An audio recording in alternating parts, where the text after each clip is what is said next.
Hai semuanya.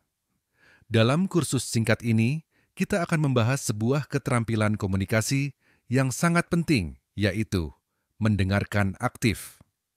Ini bukan hanya soal mendengar kata-kata, tapi juga memahami makna di baliknya. Mari kita mulai dengan memahami apa itu mendengarkan aktif dan bagaimana teknik ini bisa memperbaiki cara kita berkomunikasi. Menyelesaikan kursus ini, peserta diharapkan mampu: 1. Menjelaskan konsep dasar mendengarkan aktif dan membedakannya dengan mendengarkan pasif. 2. Mengidentifikasi berbagai teknik mendengarkan aktif seperti perhatian penuh, parafras, refleksi, dan empati. 3. Memahami manfaat mendengarkan aktif dalam meningkatkan kualitas komunikasi interpersonal. 4. Menggambarkan peran bahasa tubuh dan isyarat verbal dalam mendukung mendengarkan aktif. 5. Menganalisis tantangan umum yang dihadapi dalam mendengarkan aktif dan pentingnya mengatasi hambatan tersebut. Sebelum kita masuk ke teknik-teknik spesifik, kita perlu tahu dulu apa sebenarnya yang dimaksud dengan mendengarkan aktif. Mendengarkan aktif adalah proses di mana kita secara sadar memberikan perhatian penuh kepada lawan bicara. Bukan hanya mendengar apa yang mereka katakan, tapi juga memahami pesan yang ingin mereka sampaikan. Berbeda dengan mendengarkan pasif, yang sekadar menangkap kata-kata tanpa terlalu banyak memikirkan maksud atau emosi di baliknya, mendengarkan aktif mengharuskan kita terlibat secara mental dan emosional dalam percakapan. Teknik-teknik mendengarkan aktif. Sekarang, mari kita lihat beberapa teknik utama yang digunakan dalam mendengarkan aktif. Teknik-teknik ini adalah alat yang bisa membantu kita menjadi pendengar yang lebih baik. Memberikan perhatian penuh. Dalam mendengarkan aktif, langkah pertama adalah memberikan perhatian penuh kepada lawan bicara. Ini berarti menghindari gangguan, baik dari luar, seperti ponsel atau komputer, maupun dari dalam, seperti pikiran yang mengembara. Kontak mata juga penting di sini. Dengan melihat lawan bicara saat mereka berbicara, kita menunjukkan bahwa kita benar-benar mendengarkan. Parafras dan refleksi. Teknik lain yang penting adalah parafras dan refleksi.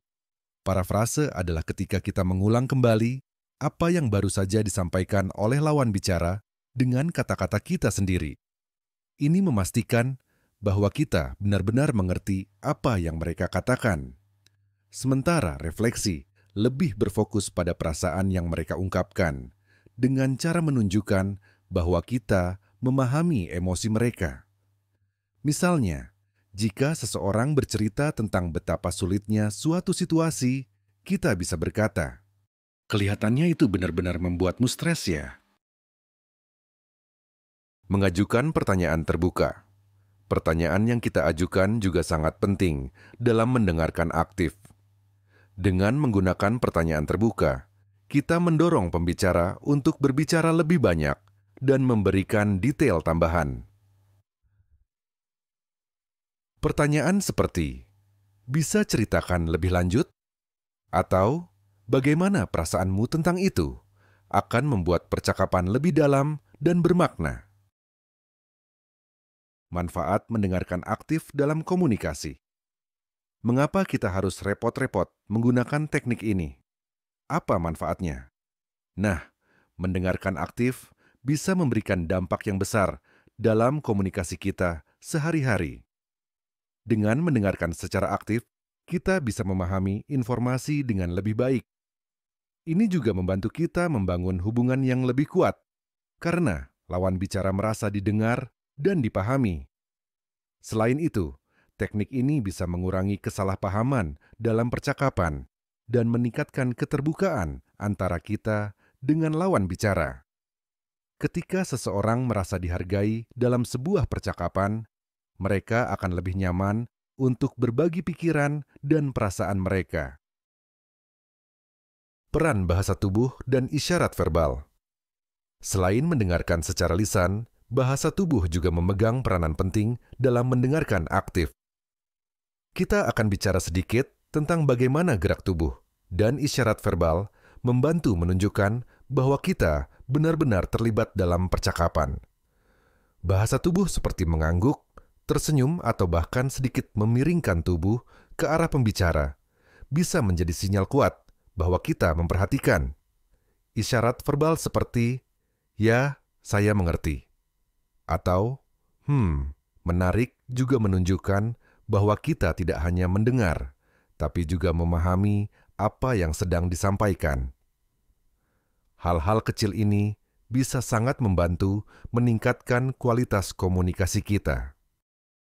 Tantangan dalam mendengarkan aktif. Tentu saja, tidak selalu mudah menjadi pendengar yang baik. Ada beberapa tantangan yang sering kita hadapi saat mencoba menerapkan mendengarkan aktif. Pertama, gangguan internal seringkali membuat kita sulit fokus. Pikiran yang mengembara atau perasaan cemas bisa membuat kita melewatkan bagian penting dari percakapan. Kedua, emosi pribadi juga bisa menjadi penghalang. Misalnya, jika kita merasa terganggu atau marah, kita mungkin tidak mampu mendengarkan dengan baik. Penting untuk belajar mengatasi emosi ini agar tidak mempengaruhi kemampuan kita dalam mendengarkan.